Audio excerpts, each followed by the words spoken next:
Welcome to the Inside Texas Football YouTube channel, powered by InsideTexas.com. I'm Joe Cook, joined by Charlie Williams and Justin Wells. We got another great episode of Recruiting Intel, and today we are going to go over the defensive line targets, specifically at defensive tackle in the 2025 class. Make sure you like this video, subscribe to the channel. Helps us out, helps us bring a lot of great content to y'all. Today we will go over commit Brandon Brown, Zion Williams, Dilan Battle, Josiah Sharma, Floyd Guidry, DJ Sanders, and Myron Charles. We'll go a little rapid fire, but we'll start with the guy we've already talked about a little bit, but didn't get Coach Williams a chance to go over his notes with Brandon Brown. So, Coach, what do you see from the Florida-based Texas commit?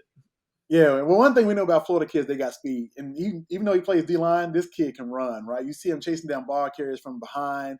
The quarterback has no chance when he's out there. One thing I love is you see him pick up a fumble and take it to the house. Kind of reminded me of Rod Wright taking the fumble to the house versus Oklahoma, right? Except he's faster. But this kid can play, man. He can defeat blockers with his feet, which I love because you don't even have to put your hands on the offensive lineman and get in a fight with those guys if you can beat them with your feet. So he has the moves from the defensive line, man. I love this kid. He can play edge. He can play in the middle. So wherever you put him, he can play. Justin, you have a little note on the latest with him and how he'll be in Austin before too long. A couple months ago, we had the sense that he could, or not months, maybe a month ago, there was a sense he could decommit, that he was going to make himself more available. I don't really see that as the case at this moment. He's going to be in Austin on March 22nd through the 24th with his 7-on-7 team, but he doesn't play 7-on-7. He plays 5-on-5, which is an O-line, D-line type camp drill. I'm actually eager to see that, and I'll be in Austin that Friday to watch him. And so he's going to be in Austin. That's going to be his first time in Austin. This guy's been committed for a few months, and he's never seen Texas, and I think that's relevant. Should go a long way towards solidifying that relationship. But we'll talk about some guys now that Kenny Baker, the new defensive line coach, has to start making inroads in, and eventually efforts he hopes leads to a commitment. Got to talk about Zion Williams, big defensive tackle out of Lufkin, probably the best in the state. Maybe you could argue one or two other guys, but Charlie, when you watched his film, what did you see from the East Texas standout? Well, I love it because he's from East Texas, right? That's home for me. But Zion's a big, strong, disruptive kid. He can play the 1 or 0 tech. He uses his hands very well to defeat blockers. He chases the ball back from behind. He's just a strong, athletic kid. Like, he's that kid you stick in the trenches and say, I'm going to whoop you all day. I'm going to whoop your center all day. And that's exactly what he does. So I love this kid a lot. Justin, you know him pretty well, being that he's from your neck of the woods. You've been to Lufkin. You saw him last year, I think, play Tyler Legacy and have a big game. But this is a recruiting battle where a lot of schools within close proximity to Lufkin, and that includes obviously Texas A&M, LSU, are going to try to have something to say about preventing Baker from landing this big fish. Absolutely, you said it. He's the number one defensive tackle in the state. There's a few other guys, that are going to battle for it, but he's number one. First of all, he has the best smile in the state. Like, this kid is he's happy. He is just grateful for everything. He's grateful for the attention. LSU is the one to watch, and it's because of Bo Davis. Bo Davis set the foundation for Texas in this recruitment over the last year. I've gone by there 3 or 4 times already, and LSU is definitely the one. He's going to be on campus in Baton Rouge on March 9th. I caught up with him yesterday. He's still scheduling his trips to Texas. He might come in for the spring game, and he's also looking at an official visit probably around the June area. This is one that Kenny Baker had to play a little catch up, but he's had a lot of help. Steve Sarkisian, Pete Kwiatkowski. There's a lot of guys that have dove into this recruitment now to ensure that Texas is one of the last ones standing. You can't miss this guy. If Kenny Baker wants to make a statement in his first year at defensive line coach for Texas, you're going to have to sign Zion Williams. He's 2 hours from campus. You cannot let this guy leave the state. I think Eric Naline had a pretty good article not too long ago. There are a bunch of recruitments within a 4-hour drive that Texas needs to win, just with how strong the 2025 class is. On3 industry ranking, number 349, Charlie, Justin. But Charlie, I'll let you go first. Is that too low? Definitely, man. That got to be ranked way higher than that. I mean, you're not going to find many kids can do what he does at the defensive line position. And he's quick and fast. He has the size. So I don't understand the ranking on that one. But, hey, I don't make him. But, yeah, that kid should be ranked higher. Justin? 6'5", 315, dances like a bear, plays Santa Claus in the theater.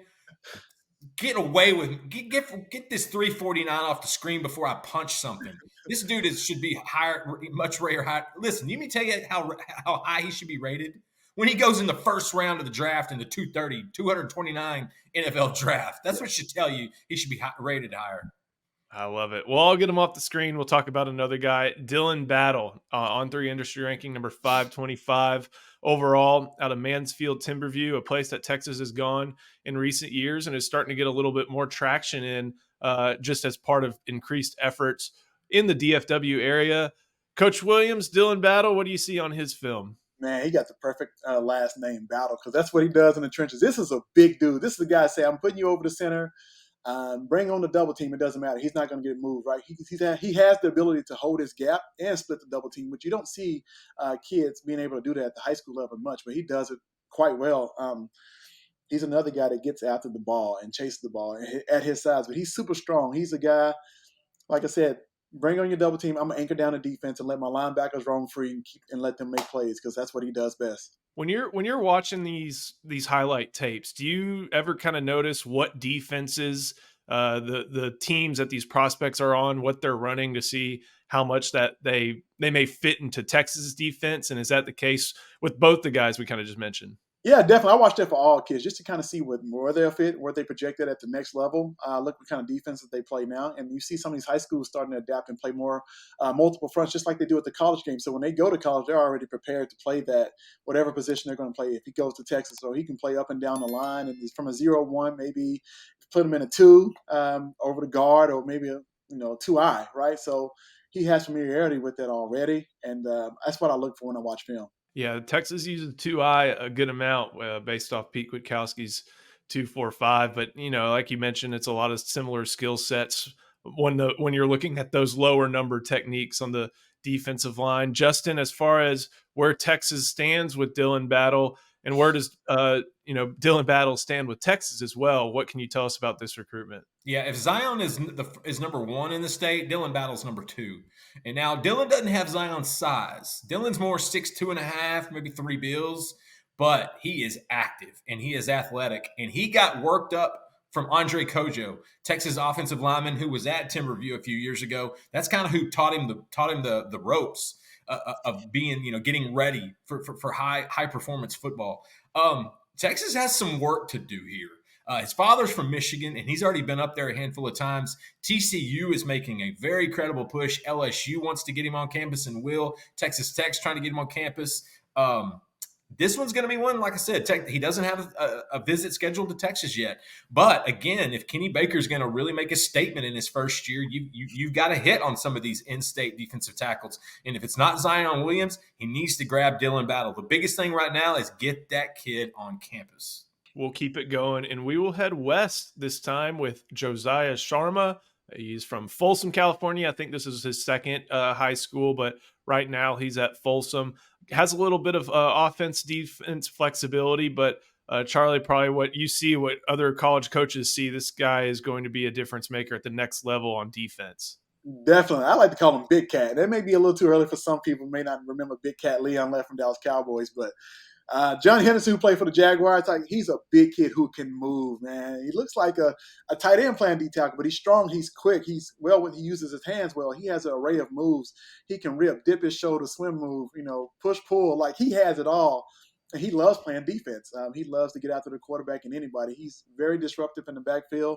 And if Texas fans, he has a kind of I want to say Alfred Collins build, right? He's big, long, and rangy, but he has more size to him, and he's already aggressive and gets after it. I love that Alfred Collins comp. You can tell he's got room to fill out, but he's still got some length that other guys don't have. Yeah, exactly. Justin, with someone from California, Folsom, California, kind of more towards the realm of Steve Sarkisian, of even Johnny Nansen, but where do the Longhorns stand with this California prospect? If Zion's ranking is ridiculous, if Zion's ranking is a sin, then Sharma's is internal damnation. Because there is no way in hell that there are 572 players better than this big joker. Listen, out of all the guys we're talking about, this one might have the most upside. He is violent and big. And here's the thing. He was committed to Washington. He was under Kalen DeBoer for a while. DeBoer took off to Alabama, so he decommitted, and now he's going to visit Alabama. I would be shocked if he doesn't wind up at Alabama. He had a great relationship with DeBoer and that staff. But just like Coach said, like, this guy is just big.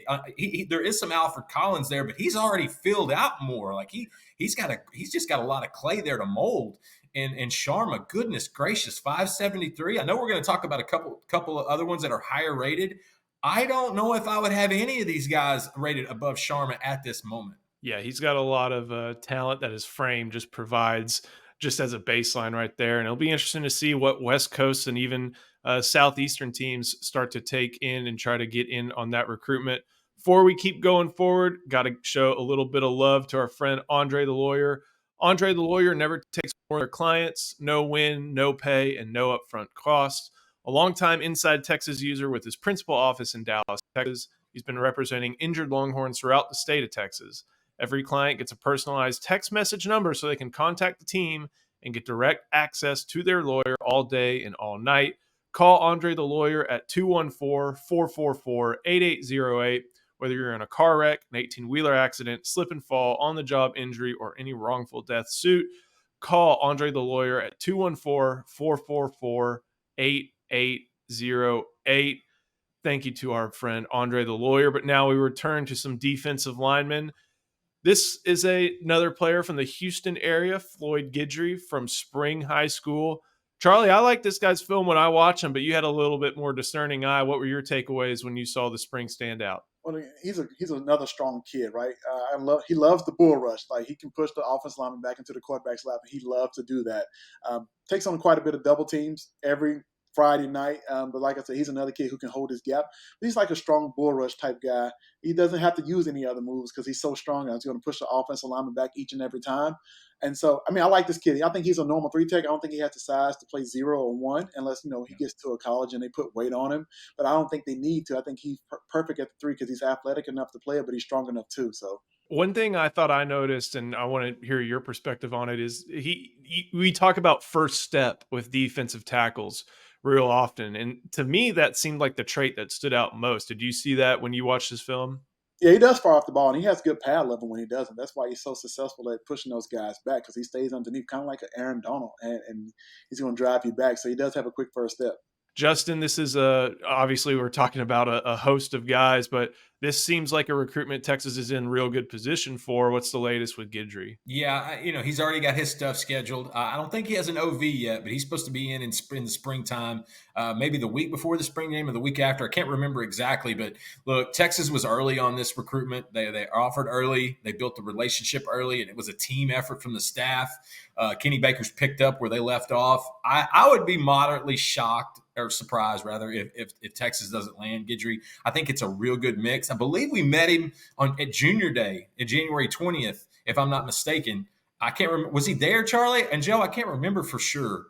But he's a guy that he may not be as highly rated as these other ones, but that first step is real. The size is real. The effort is real. And we talk about motors. Guidry's got a motor. And so, you take those guys, you go to the SEC, and you find a spot for them. And so I think Guidry in Texas just makes too much sense right now. We'll keep it moving. We'll go to some of the guys that are a little bit higher rated, and this is going to be a favorite of y'all. DJ Sanders from Belleville High School, alma mater of Eric Naline, On3 Industry Rankings number 107 prospect. And Charlie, I don't know if you know this, Belleville runs a pretty option-heavy offense, and you can kind of tell that DJ Sanders has to deal with physicality every day in practice by the way he plays against opponents on the field. Yeah, I like DJ a lot. I think he's an athletic freak, and he's strong. I think he's more of a 4-eye. He can play. He can set the edge. He can move up and down the line.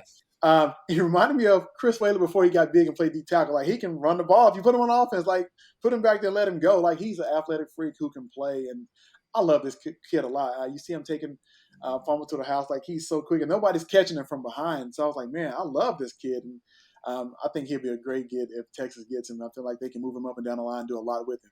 Justin, this one for the state finalists seems like it's becoming an in-state battle, but what are you hearing when it comes to Sanders? Yeah, this was probably going to come down to Texas and Texas A&M, unlike a handful of other ones in this in this class.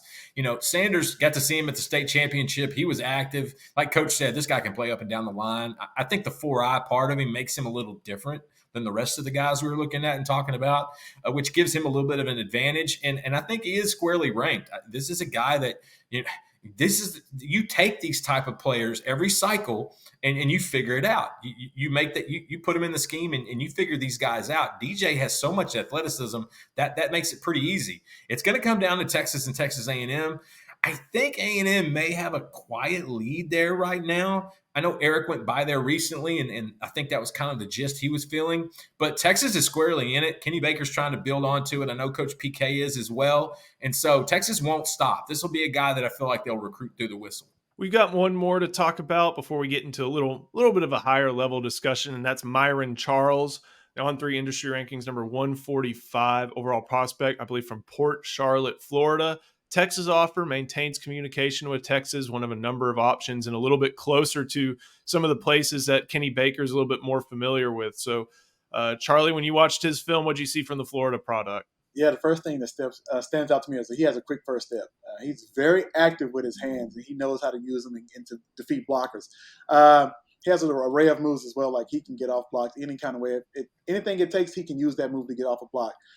And he's fast. He took a pick six to the house. Like, you don't see that much, right? He's an athletic kid, another athletic kid. I see him as a 3-tech, but he also can play edge. So it gives him a kind of advantage, kind of like Justin said about DJ. He can play 4-eye. Like, he has the speed and quickness, but the strength to also set the edge. So I love this kid a lot as well. Justin, this is an out-of-state recruitment where a lot of the southeastern big boys are going to be coming after Myron Charles, but where are the Longhorns positioned right now? They'll be positioned well once they get him on campus.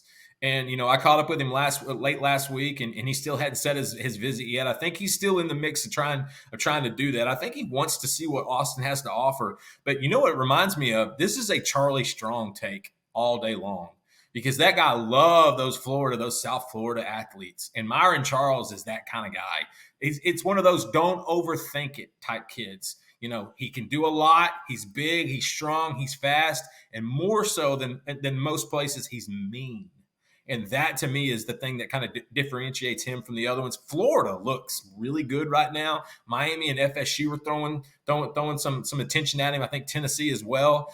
He's got a ton of offers, but until Texas can get him on campus, and I believe they will possibly this spring, this one's going to be another one that it's going to be hard to read until they can see him.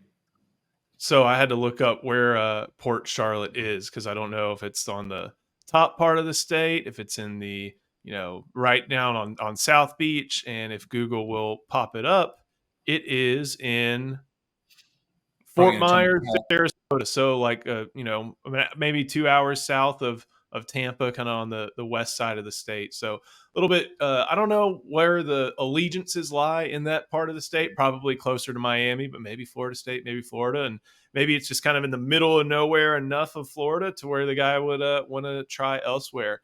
I do have a question about Kenny Baker. Obviously, he was hired after this season, after the Dolphins season was over. And so for a lot of these guys, they've been getting attention for probably up to this point around a year. They've been to recruiting junior days, even as sophomores. They've been recruited, they've received offers, and they had relationships with a lot of coaches.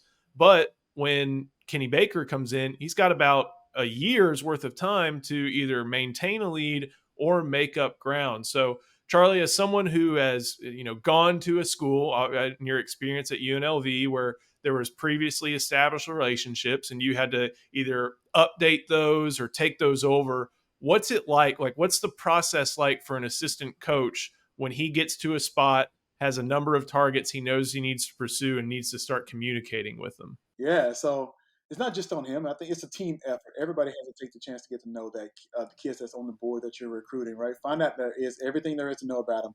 Every staff should put information about kids in a recruiting system base called ARMS. So everything about that kid's in there. So it's just your job, the GA's job, or the intern. Go in there and find out everything there is to know about a kid, and then relate it to Kenny Baker. So when he does talk to the kid, he can introduce himself, talk about his history, his background, where he came from.